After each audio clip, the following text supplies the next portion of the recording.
Você provavelmente já deve ter tentado pintar algum desenho aleatório, sei lá, um do Goku, um do Naruto, e percebido que ficou uma merda.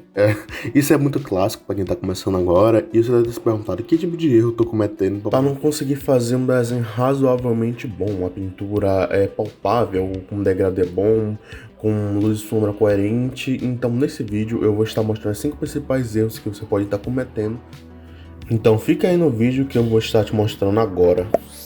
E o erro principal da nossa lista e o mais crucial na hora de fazer um desenho coerente é ignorar a luz e sombra. Isso é uma coisa que muitos desenhistas iniciantes fazem, que é meio que fazer um desenho de uma cor só e acaba que fica sem vida, porque luz e sombra é o que dá profundidade no desenho, é o que dá vida, principalmente nos olhos e no corpo em si. É muito fundamental colocar luz e sombra. Logicamente, em todos os desenhos vai ter luz totalmente destacada, uma transição não tão suave assim, mas você tem que colocar em todos os desenhos possível. E para poder fazer isso, quando está no início do desenho, é simplesmente utilizar uma imagem de referência.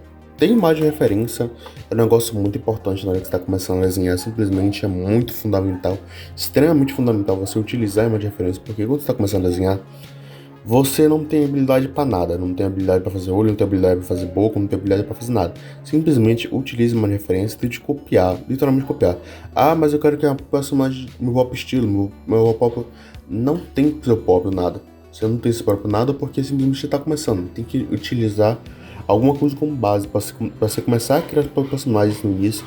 Ainda assim você tem que utilizar mais referência. Até os desenhistas, você precisa de imagem de referência. Isso é até um negócio que eu vou estar falando mais pra frente, mas precisa usar a imagem de referência. Até pra na luz e sombra. É até uma coisa que eu também cometo.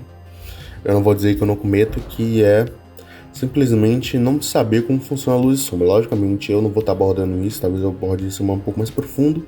Mas eu, sinceramente, não tenho tanta noção assim de luz e sombra. Na hora de eu tô começando a estudar como funciona a luz e sombra na roupa, porque é uma coisa que eu vou estar começando a criar para personagens de anime e mangá, então eu vou ter que estar fazendo luz e sombra um pouco mais coerente do que normalmente eu faço. Normalmente eu utilizo imagem de referência, como eu já tinha falado, mas quando mais você for evoluindo no desenho, mais necessariamente você vai estudar, sei lá, como funciona a luz e sombra no rosto. É uma coisa que eu já estudei e eu estou estudando ainda para poder fazer uns desenhos um pouco melhores.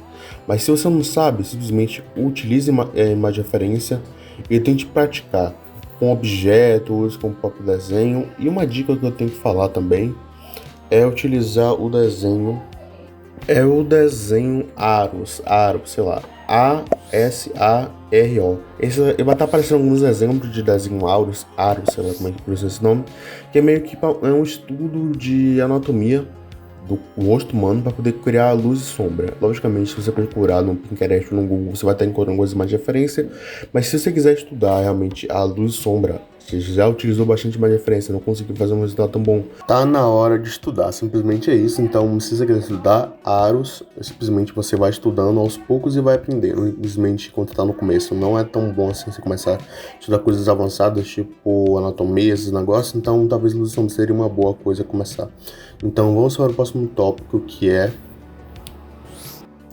E o segundo erro da nossa lista não se aplica tanto assim à pintura, mas todo o desenho no geral, que é o simplesmente medo de errar. O medo de errar é um clássico, e até outra coisa que pode virar do medo de errar é simplesmente justificar o erro falando que é estilo. Isso para mim, que também pode se traduzir por simplesmente é meu estilo. Isso é um clássico para mim, sinceramente, justifica tudo como meu estilo, mas sinceramente isso pode ser classificado também como medo de errar, medo de aceitar que você errou e não aceitar críticas em relação ao que você fez de errado. Por exemplo, eu fiz um olho que ficou sem degradê ou com um olho meio torto. Em vez de falar e aceitar que eu fiz um erro, um desenho zoado, e isso é normal, o tipo de coisa que acontece quando você está aprendendo a desenhar, você simplesmente erra. E a pessoa simplesmente não aceita que errou, simplesmente vai culpar a pessoa que está mostrando o erro que ela cometeu e não aceitando que fez o erro e tentar corrigir o erro. Simplesmente é um erro clássico para mim, que também pode se traduzir com um erro meio que... E uma coisa que eu posso falar em relação à pintura também, em relação a esse medo de errar, sinceramente, você pega uma folha E quando você for fazer, eu quero fazer um cabelo, e eu não tenho tanta noção assim de como pintar cabelo. Eu vou errar e vou perder o desenho. Simplesmente você pega uma folha fora, com a mesma gramatura, o mesmo tudo, e vai testando naquele papel qual a tonalidade certa que você quer obter. Logicamente vai testando, uma hora ou outra você vai acertar e você vai perder o medo de pintar. Isso é uma coisa que você tem que fazer. Até eu fazia antigamente, quando eu desenhava no tradicional, mas como você tá no digital, não tem tanto esse negócio de paleta de coisa que você tem que testar. Realmente eu passo o tonalidade, se ficar zoado eu vou e corrijo. Simplesmente é muito mais fácil no digital. Mas se você faz no tradicional, para você perder esse medo, simplesmente testa e tenta perder o medo. Aos poucos você vai perdendo o medo. Então basicamente foi esse o tópico e vamos para o próximo. E o próximo tópico é não usar imagens de referência. Isso eu já tinha explicado um pouco mais no início do vídeo, mas agora eu vou estar abrangendo um pouco mais, que é não usar imagem de referência. Isso é um erro muito crônico, um erro extremamente grotesco que não pode ser feito para quem está começando agora, não pode ser feito. Porque, tipo, quando você está começando a desenhar, você, como eu já disse no outro tópico, você não tem habilidade para nada. Então, utilizar a imagem de referência é o necessário, extremamente fundamental para você evoluir no desenho.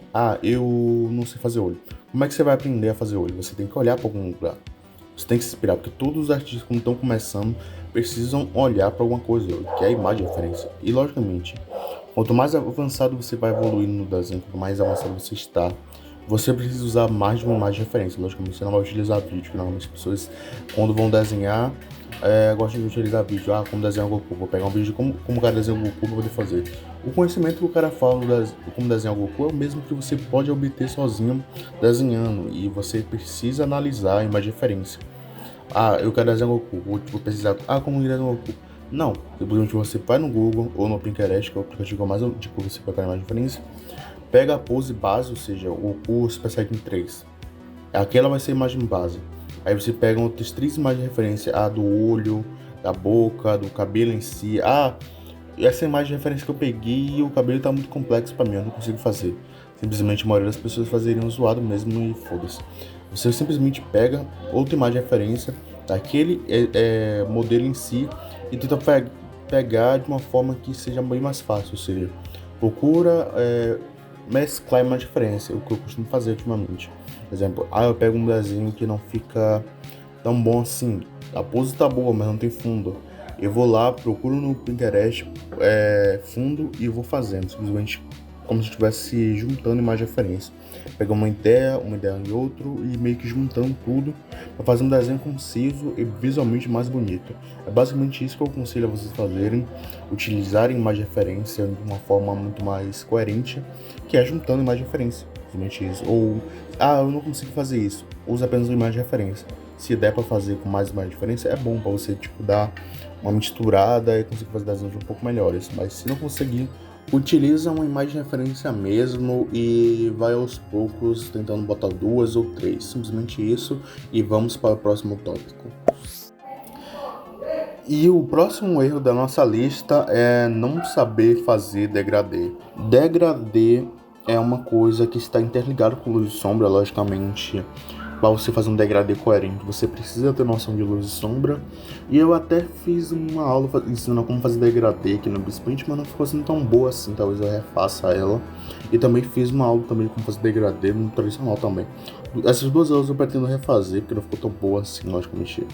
É uma coisa um pouco aleatória de se falar no vídeo, mas degradê é uma coisa muito fundamental.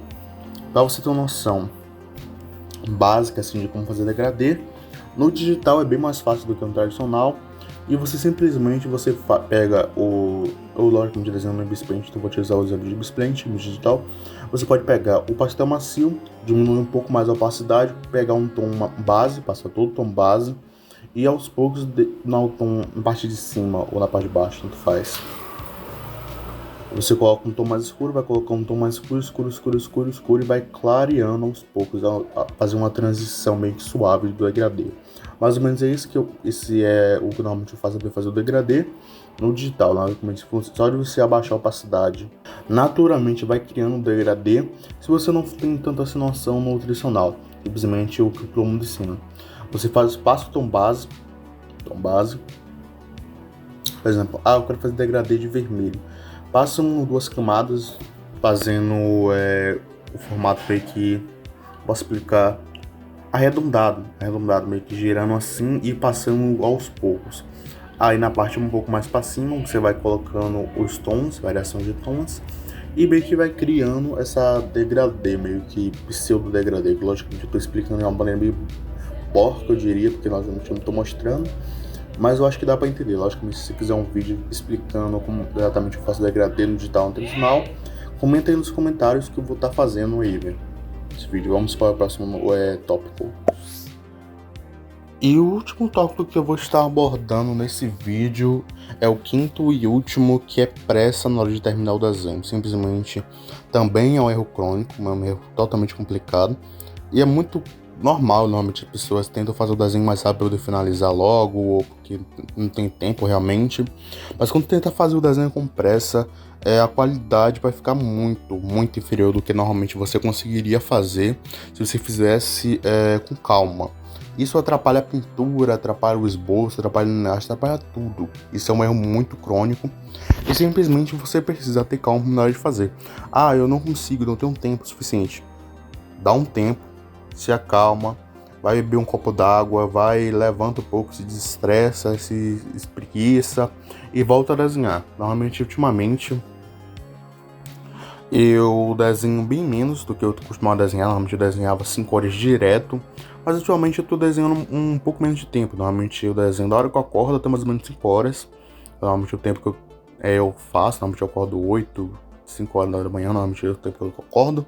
E dá um tempo bastante legal de desenho. Normalmente eu paro, desenho 1 hora mais ou menos, 40 minutos, paro, descanso um pouco, bebo uma água, vou fazer outra coisa, distrair minha mente pra voltar. Pra ter meio que um ciclo de desenho. Normalmente é o que eu faço no estudo também. Mas é o que você tem que fazer. Não dá pra desenhar simplesmente 5 horas direto. Você vai ficar com a coluna totalmente destruída como eu tenho. Tem que descansar um pouco. E aos poucos, desenhando um pouco. E na pintura não tem muito o que falar, velho. Simplesmente desenhe com calma e tente manter a... como posso falar? E basicamente foi isso que eu queria mostrar no vídeo, eu espero que vocês tenham gostado. Se deixar alguma dúvida, se vocês têm alguma dúvida aí, deixe nos comentários que eu vou estar respondendo com toda a calma e paciência do mundo. Um abraço a longa distância e até a próxima. Fui!